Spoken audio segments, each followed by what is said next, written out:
Om Jnanatirandasya Jnananjanam Shalakaya Chakshurunmilitam Yena Tasmai Shri Gurave Namaha. Gurave Gaurachandraya Radhikaya Stadalaye Krishnaya Krishna Bhaktaya Tadbhaktaya Namo Namaha.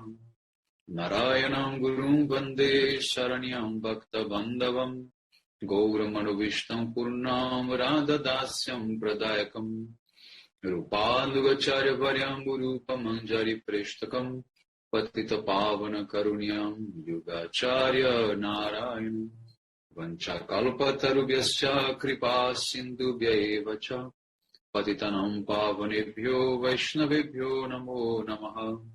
Namo Mahavadanyaya Krishna Prema Pradayate Krishnaya Krishna Chaitanya Namne Gaura Tvise Namaha. Shama Sundara Shikanda Shekara Ismera Hasara Murali Manohara Radhikara Sikamam Kripanide Swapriya Charana Kinkarim Puru Tapta Kanchana Gaurangi Radhe Vrindavaneshwari Vrishabhanu Sute Devi Pranamami Haripriya Vrindai Tulasi Devyai Priyai Keshavasa Krishna Bhakti Prade Devi Satyavatyai Namo Namaha. Shri Krishna Chaitanya Prabhu Nityananda Sri Advaita Gadadhar Srivasadi Gaura Bhakta Vrindam Hare Krishna Krishna Krishna Hare Hare Hare Ramo Ramo Ramo Hare Hare.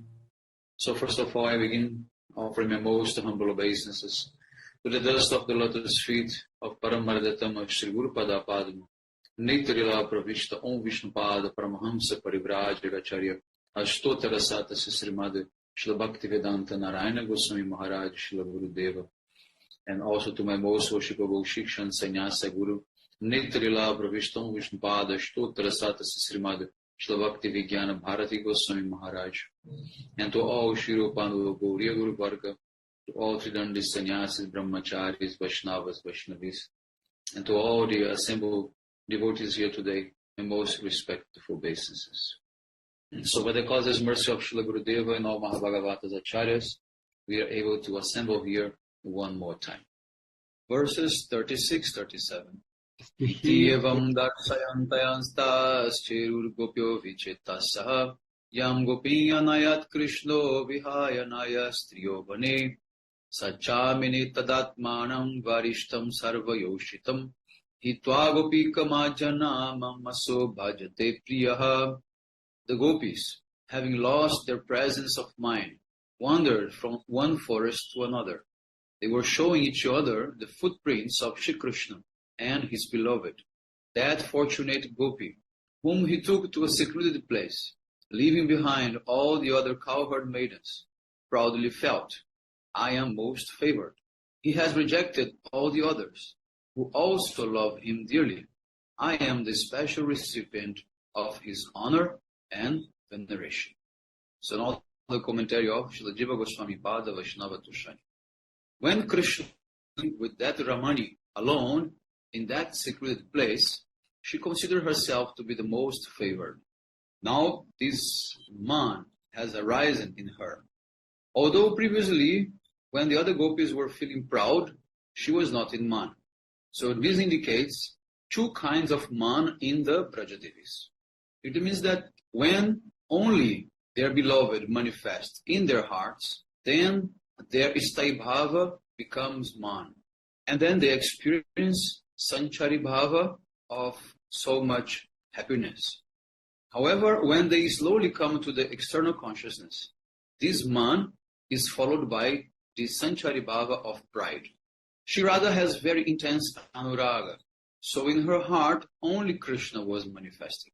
In this way, she continued to experience the Sanchari Bhava of excessive happiness. But as soon as she became external conscious, the Sanchari Bhava of pride manifested in her heart. In this way, Radha, she begins to think that she is better than all other gopis. Radharani thought, leaving all other gopis who had come to gratify their amorous desires. Krishna only chooses me alone. He is my only lover, and he is reciprocating exclusively with my love. So in Radharani's heart, she always feels that she is the most fortunate of all gopis. And the other gopis, they feel that they are much more blessed than ordinary women. So all gopis think they are better than other women because they are with Krishna, but Radha thinks she's better than all gopis because she's alone with Krishna. Now the commentary of Srila Vishwanath Chakravarti Thakur, Sarata Darshini. After describing the extraordinary nectar of that Rishabhanandini relishes in the meeting with Krishna, Sri Shukadeva Goswami, he is now awakening the seed of Vipralamba, the feelings of separation in this verse. So Radharani, she was in the middle of the gopis, among the gopis who were feeling very proud due to the good fortune of being received Krishna's honor. But Srimati Radhika, she did not share in that pride. It means for her it was not enough to be among those gopis. So only when Krishna took her to a separate place, then she was able to feel pride.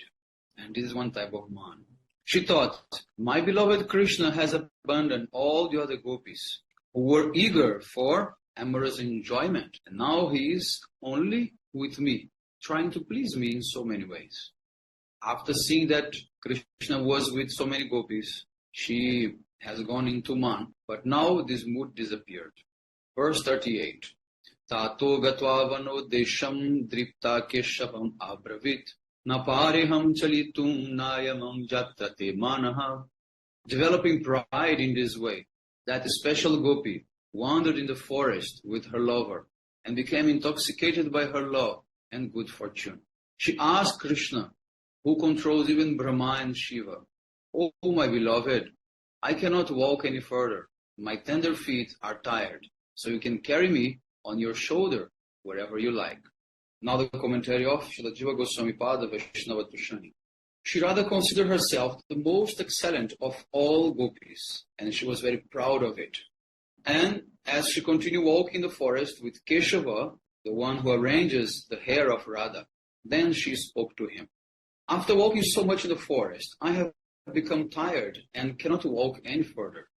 Then Krishna, he might answer, "Hey Mugde, innocent girl, do you want to enter in the charming forest away from the other gopis?" And Radha replied, "No, pick me up in your arms like before and carry me." Now the commentary of Srila Vishwanath Chakravarti Thakur, Sarata Darshini. Shri Radhika was proud of her good fortune and entered an especially beautiful part of the forest with Keshava. Keshava means the one who decorates the hair of Shri Radha. Therefore, Shri Radhika said, "I have become exhausted from wandering around so many places in the forest. I cannot walk any further." Then Krishna, he said, "O innocent girl, you cannot be carefree by resting here, because if all those gopis come, then our private meeting will be disturbed. So we should go somewhere else." Then Radhika said, "You can pick me up like before and take me wherever you want." Then Krishna said, "Should I carry you to the flower bed in a secluded Nikunja where others cannot enter? Or should I take you to a flower garden to decorate you with flowers?" And her answer was, "Take me wherever you want." Verse 39. Evam mukta priyam aha skandha arubhyatamiti tataschantardade Krishna savadur ambatapyatab. Hearing his beloved's words, Sri Shamasundara said, "O dear one, just climb on my shoulder." But as soon as she tried to do this, he disappeared, upon which this special gopi started weeping bitterly. The commentary of Srila Jiva Goswami Pada Vaishnava Tushani. Now Srimati Radhika, she is in the mood of Swadhina Bhartrika, the lady who controls her lover. So she rather spoke some joking words showing laziness. But after hearing the statement, then Krishna, he tricked her and he disappeared. Then Shri Krishna said, oh my beloved, climb on my shoulder." This was actually a joke But she took it as a very loving proposal. Such joking words, when spoken by others, it may seem abusive. But when spoken by one's beloved, it may seem genuine. Like the smoke coming from any type of wood, it's not pleasant for anybody. But the smoke which comes from a sandalwood in the form of incense, it is very pleasing to everyone. So Krishna says, "Oh my lovely one, mount on my chest and shoulder." But he did not mean exactly this.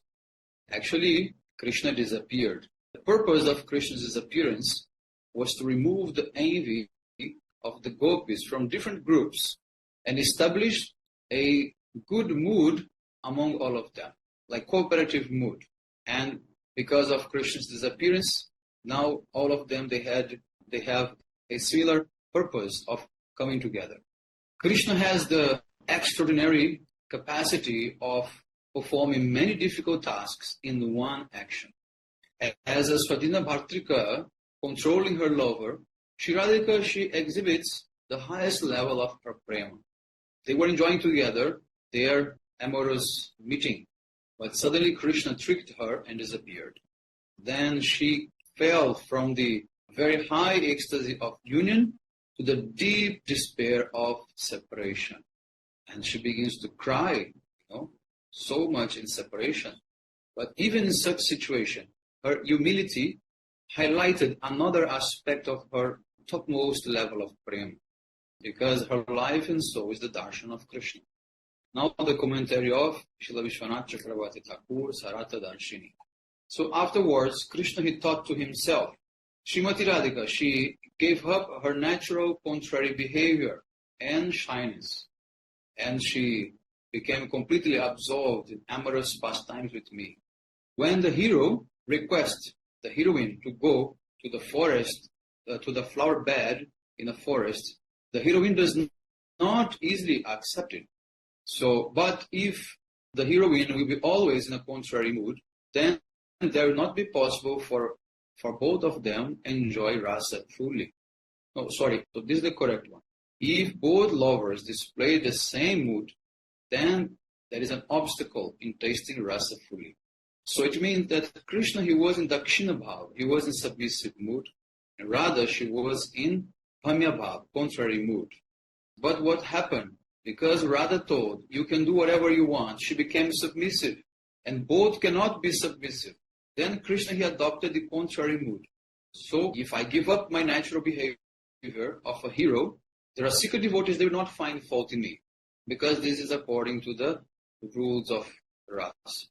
So then now Krishna, he decides that he will accept the contrary mood of Pamya Bhav. And then I will fulfill my long desire to see the deep condition of separation of Srimati Radhika. The other gopis, they have observed the good fortune that Radhika manifests in my embrace. But now they are going to witness Radharani's very bad condition arising from my separation. And they will become completely astonished by observing her behavior. In this way, the gopis, they will be able to understand Radhika's deep sentiments of separation compared to their own. They are going to see that their anguish of separation is like the flame of a lamp. Radhika's is like a blazing forest fire. Then they will realize the insignificance of their own pain. When complete Sambhoga is followed by Vipalamba, then the moods of Sringara Rasa are fully established. If the gopis, they only see Radha's bliss after being with me and not see Radha's condition in separation, they will not be completely satisfied. They will see her agony in separation, they will sympathize with her, and they will start to share the same pain. So then their hearts will be totally absorbed in me with the same feelings. And then later, when I appear among them, their pain of separation will be dispelled. So all sharing the same joyful mood, they will join the rasa dance and it will be relished properly. So deliberating like this, Krishna decided to adopt the Pamya Bhav, the contrary mood, and suddenly disappeared. So he told Radha to climb on his shoulder, and as soon as she was about to do it, then he disappeared from her vision. So in this way, she began to lament over and over again, feeling excruciating separation, very acute separation. So this is the conclusion of the commentary of Srila Vishwanath Chakravarti Thakur. Panchakaupatarubhyasya kripa sindhubhyaiva cha patitanam pavanebhyo vaishnavyo. Hare Krishna.